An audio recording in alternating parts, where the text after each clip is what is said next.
Muito bom dia, boa tarde, boa noite, boa madrugada, minhas lindas turmas. Vamos aqui de volta, né? Nossa segunda unidade começando. Nós agora que estamos vivenciando esse momento de isolamento social em decorrência da tentativa de evitar a propagação dessa Covid-19, né, provocada pelo coronavírus, estamos nos utilizando de todos os meios tecnológicos possíveis para poder chegarmos até você com o compromisso de transformar a sua vida acadêmica em uma vida de um grande profissional do direito. Então tá, vamos lá. Como essa aula está disponível no YouTube, mas ela está sendo elaborada para os alunos da FACAP, de Direito da FACAP, de Petrolina. E é para aqueles que não me conhecem, que virem por acaso, meu nome é Rosenberg Alencar e sou professor de Introdução ao Estudo de Direito e de Processo Civil, ok? Nós havíamos parado, né, faltando um pontinho apenas da nossa ementa que eu havia dividido entre primeira e segunda unidade. Então, para a gente iniciar a segunda unidade, eu peguei aquele ponto lá, não vou deixar vocês sem essa aula não, ok? A gente vai tratar hoje sobre análise geral do processo de conhecimento. Essa é a nossa aula de hoje, análise geral do processo de conhecimento. Primeira coisa que eu quero falar com vocês, quando se fala aqui em processo de conhecimento, quero deixar claro para vocês o seguinte: todo processo é de conhecimento. Não importa se é um requerimento de uma tutela provisória, existe uma fase cognitiva, não importa se é um processo de execução, que faz parte dos procedimentos especiais, não importa se é um mandado de segurança, todo ele tem a sua fase cognitiva, embora que sumária, que resumida, mas tem, porque nenhum magistrado vai proferir, vai prolatar uma sentença sem fazer a cognição de todos os fatos, de todos os documentos, sem tomar conhecimento de tudo aquilo que está ocorrendo, do que está sendo pedido, se é real, se não é. Então ele tem que sim fazer uma fase cognitiva, mesmo que sumária em qualquer fase. Mas por quê? A gente fala geralmente assim, análise geral do processo de conhecimento, porque a gente está tratando sobre o procedimento comum, que tem um capítulo especial, tem uma parte especial dentro do nosso Código de Processo Civil, e trata sobre o procedimento comum e os procedimentos especiais. Então muita coisa deixou de existir, ok? Então temos aqui análise geral do processo de conhecimento. Lembrando que a gente vai falar sobre o procedimento comum, sobre aquela ação que necessita de audiência de autocomposição, de contestação, de réplica, de audiência de instrução, de saneamento do processo, até chegar à sentença. Então, vamos embora? Vamos cuidar que o bagulho é doido? Ok? Vamos lá. Como é que começa o processo? A gente já falou isso em sala de aula. Requisito de existência do processo. Qual é, meninos e meninas? Protocolo da petição inicial. Está lá no artigo 2º do CPC.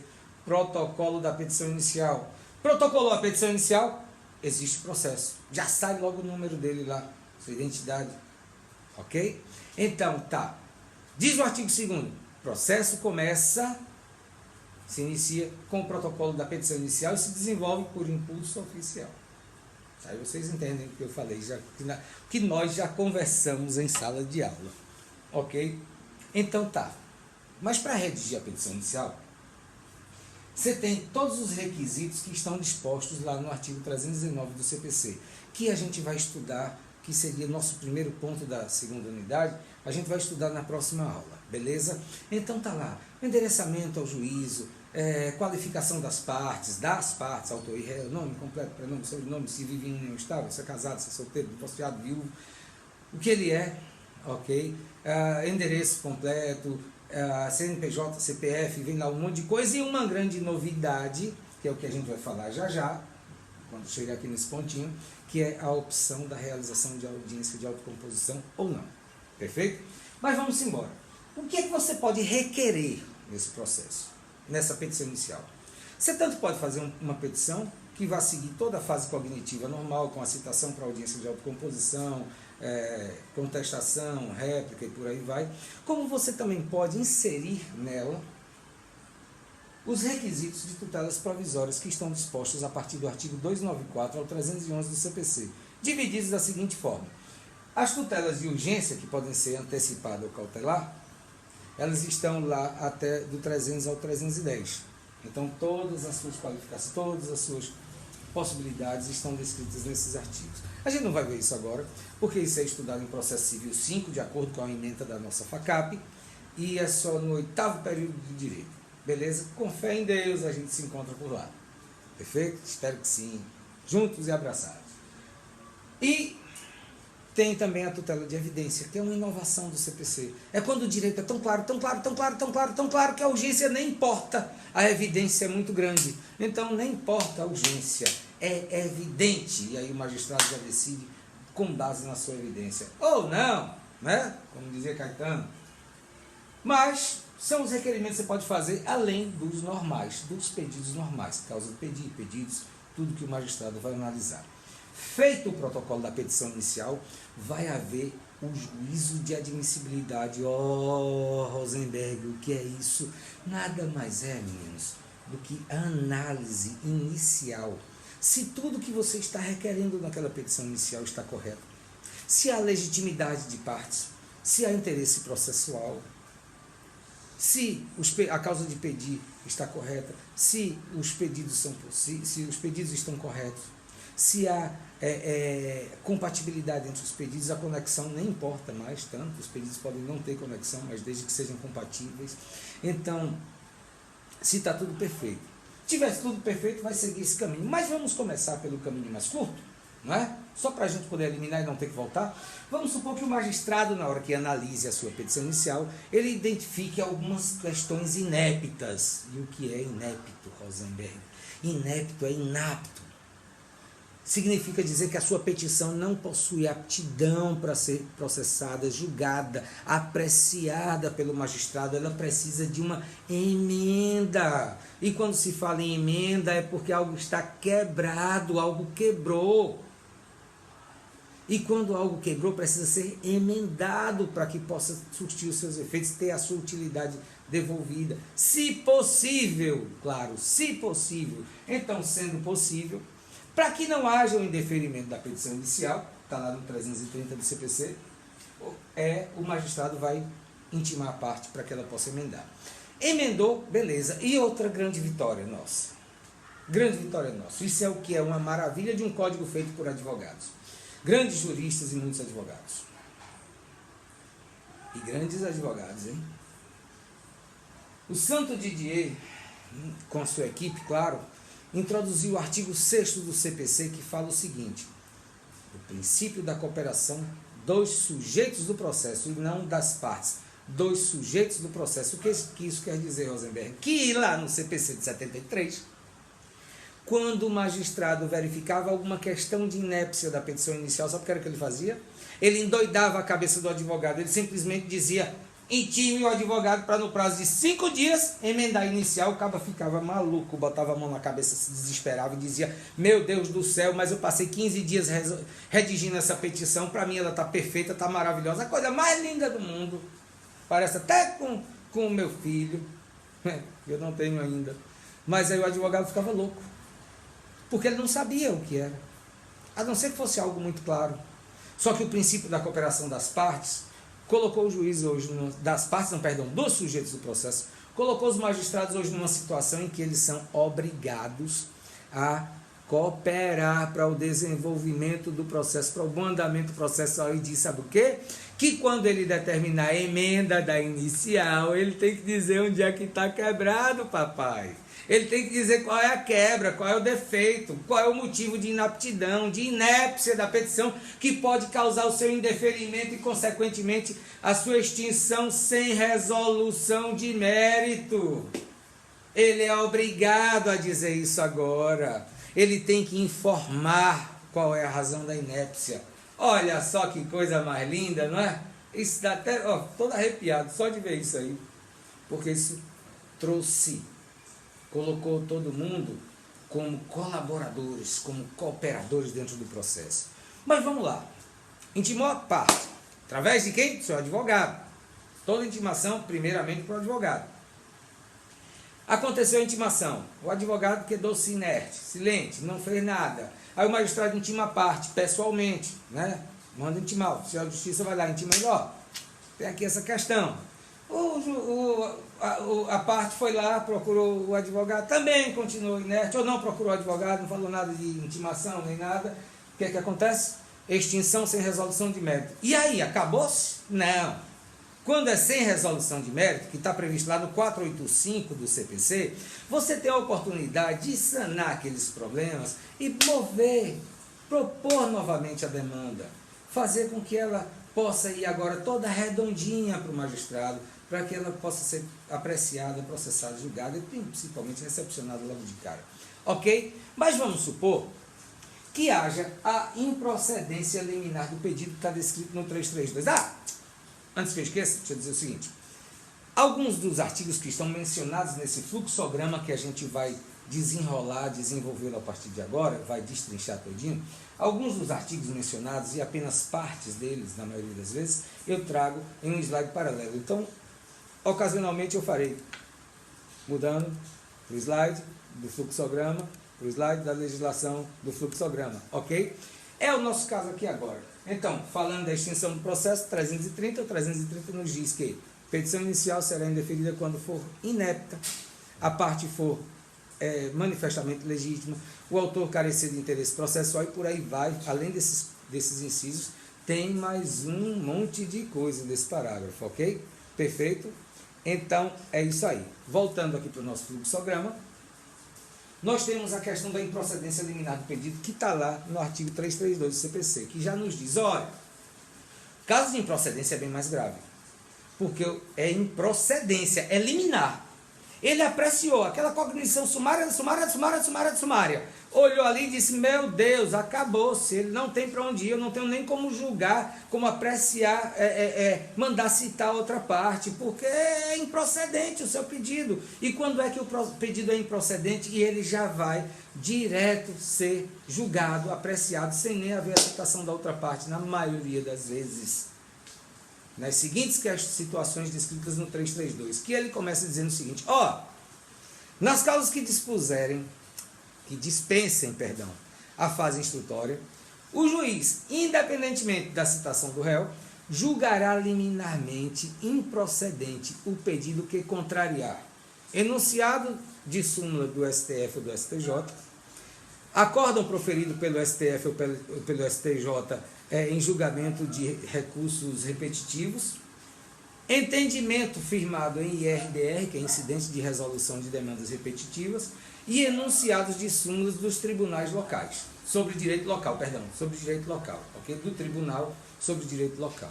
Essas questões, mais outras que se encontram lá descritas que eu não trouxe, mas vocês estudem, se lembrem que nem tudo aquilo que é dado em sala de aula é o suficiente, vocês têm que complementar com a doutrina, com a jurisprudência, com tudo mais, com reza, com tudo que vocês tiverem, que é para poder aprender. Beleza? Conversamos já sobre isso desde o primeiro dia de aula. Ok? Voltando. Aconteceu aquelas situações, improcedência liminar do pedido, extinção do processo com resolução de mérito, acabou-se. Não. Cabe recurso. Qual recurso? Apelação. Apelação. O próprio artigo 331 e o 332 no parágrafo 2º e 3º já prevêem a possibilidade de você apelar dessa decisão. Mas por que apelar? Mas ele nem houve o contraditório, não teve citação, não teve nada. Houve a improcedência liminar do pedido, houve a extinção sem resolução de mérito. Tudo aquilo que extingue o processo ou que aprecia o mérito é impugnado através de quê? É impugnado não, é decidido através de quê? Qual é a decisão proferida? Uma sentença. Qual é a impugnação da sentença? Sempre não. A impugnação da sentença, a principal é a apelação. A principal tem outra, a gente vê daqui a pouco, certo? Então, neste caso, apelação, extinção do processo com ou sem resolução de mérito, ok? Mas o caminho normal não é que aconteça isso não. É que quando haja uma questão de inépcia da inicial ou de legitimidade, isso aqui, a parte seja intimada para poder sanar aquela questão toda, e uma vez sanada, haja o recebimento da petição. Mas o mais normal é que a petição já venha toda redondinha, toda bonitinha, toda perfeitinha para o juiz, e aí, havendo isso, o que é que ocorre? O recebimento da petição inicial após a análise do juízo de admissibilidade da petição inicial, como a gente já falou, e tomar uma aguinha aqui é sempre muito bom. Minha gente,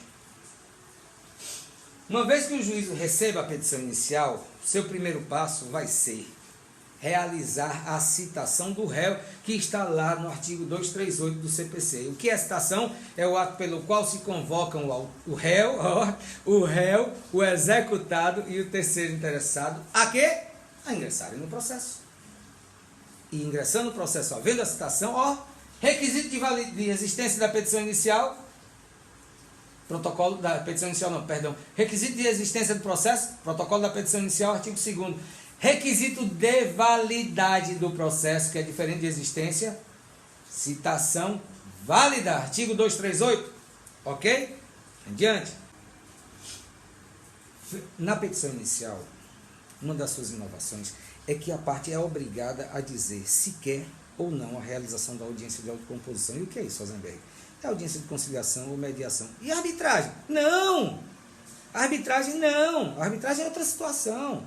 A arbitragem é outra situação. A arbitragem é quando as partes, para evitarem a busca pelo judiciário para a resolução de um conflito, resolvem nomear um árbitro para poder decidir alguma questão que envolva uma divergência, um dilema, um problema entre eles naquela relação que eles têm. Isso é arbitragem. É outro assunto. A gente está aqui tratando de conciliação e mediação. Ok? Beleza? Então lá você já tem que dizer, excelência, enquanto autor, opto pela realização da audiência de autocomposição. Massa! O que é que o juiz vai fazer? Citar o réu para que ele compareça à audiência de autocomposição. E daí? E se ele disser eu não quero? Tem que ir, papai. Se ele não for, é considerado ato atentatório à dignidade e justiça. Pronto. E isso é grave, a multa é pesada, viu? Citação para comparecimento do réu à audiência de autocomposição. Mas, e se a parte autora já começou dizendo, excelência, não quero a realização da audiência de autocomposição. O que é que o juiz vai fazer? Olha a pegadinha, o juiz vai citar o réu para poder dizer a ele, vai ter uma audiência de autocomposição que vai se realizar no mínimo daqui a 30 dias. E entre o recebimento da citação e a realização da audiência tem que haver um intervalo mínimo de 20 dias.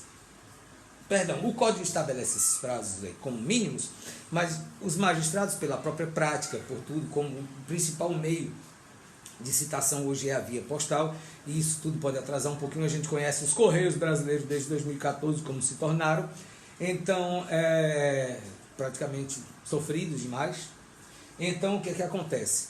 A parte autora chega e diz, excelência, eu não quero a audiência de autocomposição. O que é que o magistrado vai fazer? Vai marcar a audiência de autocomposição e vai intimando o réu da realização dessa audiência de autocomposição. Mas por quê? Mas eu não já disse que não queria? Por que vai marcar se o cabo já disse que não quer? Preste atenção, meninos e minas. Esta é uma das poucas situações na vida que quando um quer, os dois vão ter que, brigar.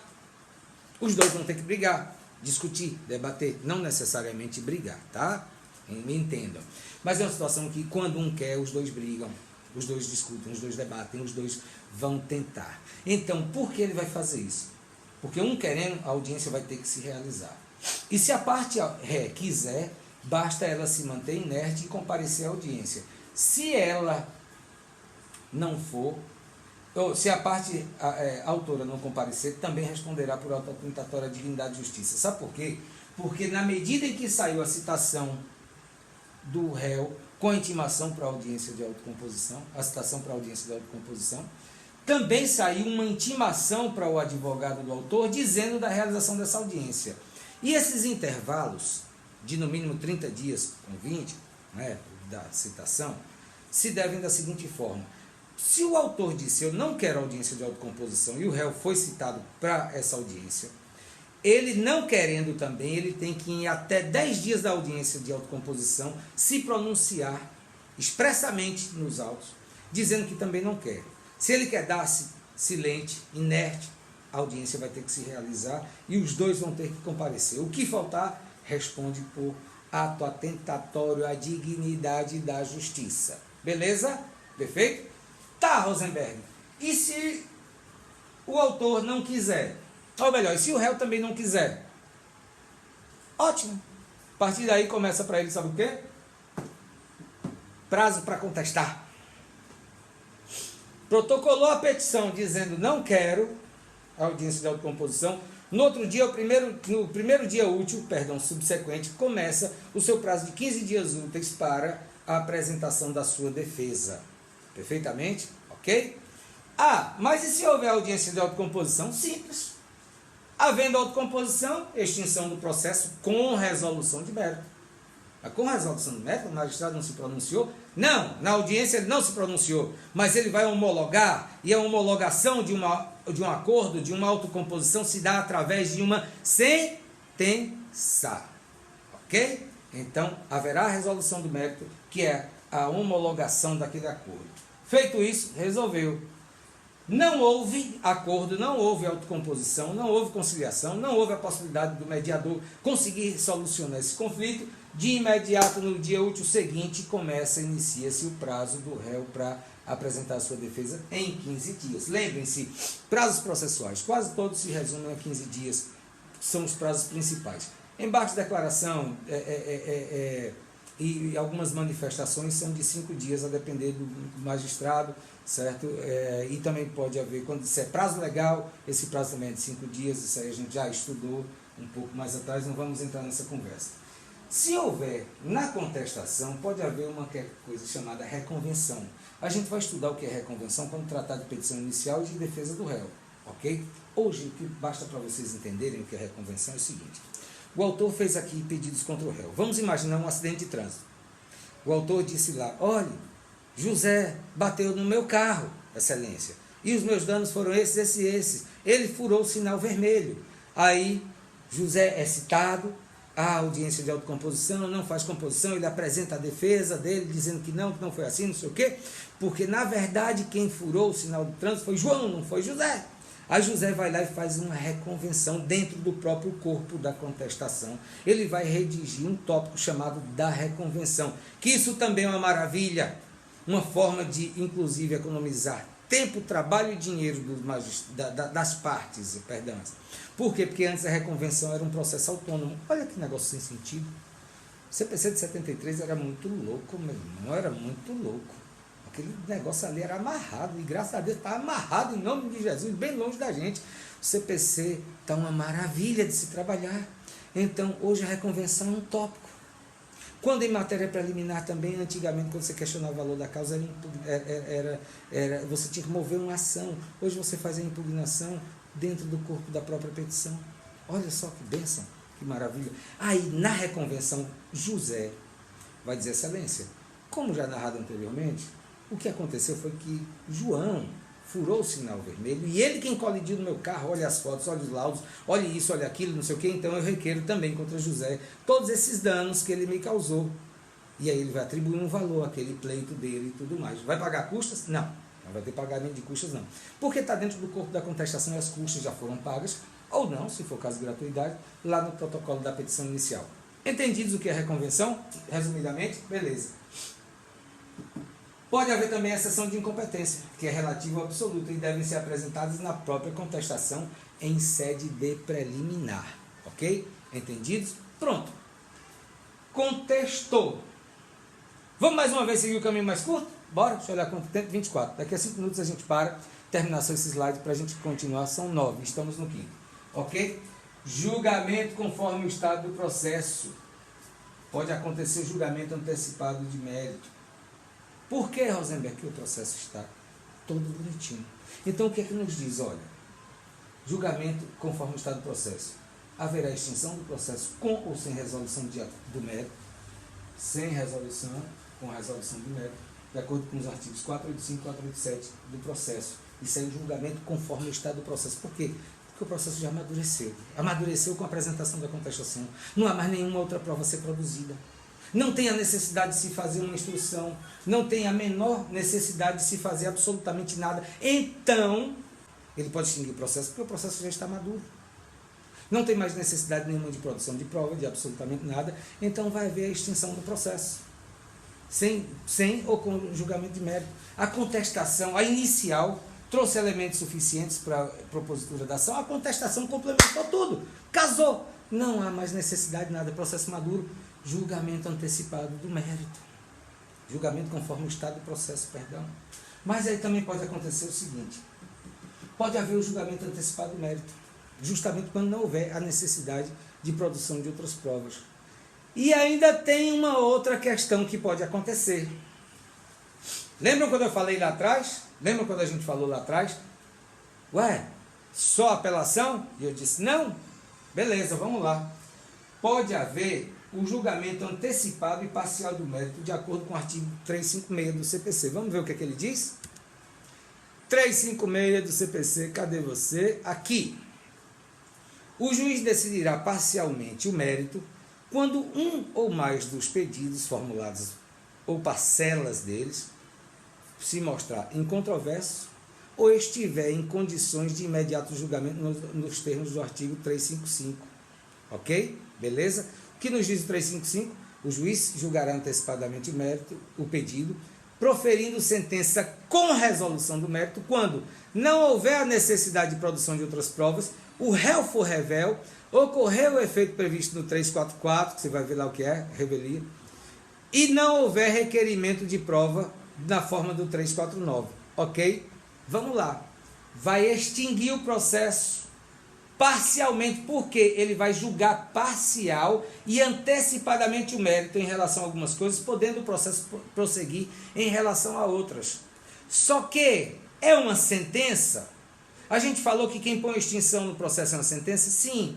Isso aí é uma decisão que está sendo tomada de forma interlocutória no iníciozinho do processo, que aí se subentende no curso dele. E aí, essa decisão proferida com base neste artigo 356, se for com base no 356, vai ser impugnável por agravo de instrumento. Olha que coisa linda, né? A apelação é o padrão. A nossa seção é o agravo de instrumento, quando se tratar de julgamento parcial e antecipado do mérito. Ok? Então, havendo isso, haverá a apelação, de acordo com o 1003, parágrafo 5º, em até 15 dias. Depois, a parte será intimada, a parte apelada será intimada para apresentar em mais 15 dias úteis, a partir da intimação, claro, as suas contrarrazões à apelação.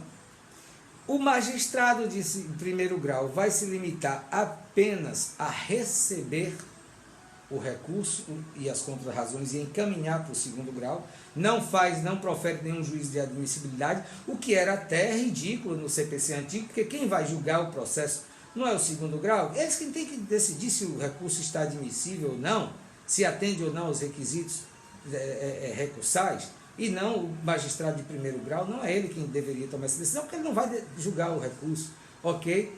E a apelação, ela vai ser recebida, em regra, no seu duplo efeito. Primeiro, já automático. Protocolou, efeito devolutivo. Devolutivo porque devolve, entrega na realidade, devolve a discussão da matéria, a rediscussão da matéria para o segundo grau. E aí, passando para ele, há uma devolução de discussão da matéria, não é do processo. Porque o processo não estava com ninguém para ter sido devolvido. O que está se devolvendo é a discussão da matéria. Então, vai se rediscutir a matéria no segundo grau. Qual é o seu outro efeito? O suspensivo. A regra é o duplo efeito, devolutivo e suspensivo. Mas. A apelação não terá efeito suspensivo nas hipóteses do parágrafo 1º do artigo 1012, que eu acho que eu tenho aqui. Tenho! A apelação terá efeito suspensivo. A apelação terá efeito suspensivo, certo? Além de outras hipóteses previstas em lei, começa a produzir os efeitos imediatamente.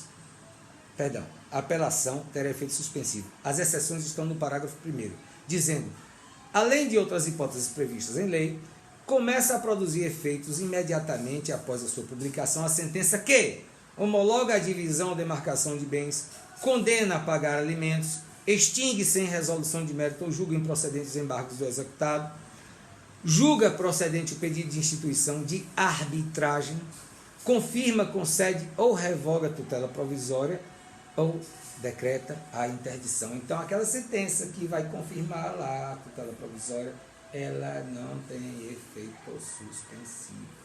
Beleza? Voltando para o nosso fluxograma, encerrou aqui a apelação segundo grau. A gente está falando sobre o procedimento comum da sentença. A partir daqui é outra história, processo civil 3, recursos, ok? Mas isso aqui foi o caminho mais curto. Vamos só para a gente finalizar, para a gente finalizar, A gente vai dar um pequeno intervalo agora, porque já está longa a aula demais, e a gente volta com o segundo bloco, beleza? Beijinho, até já.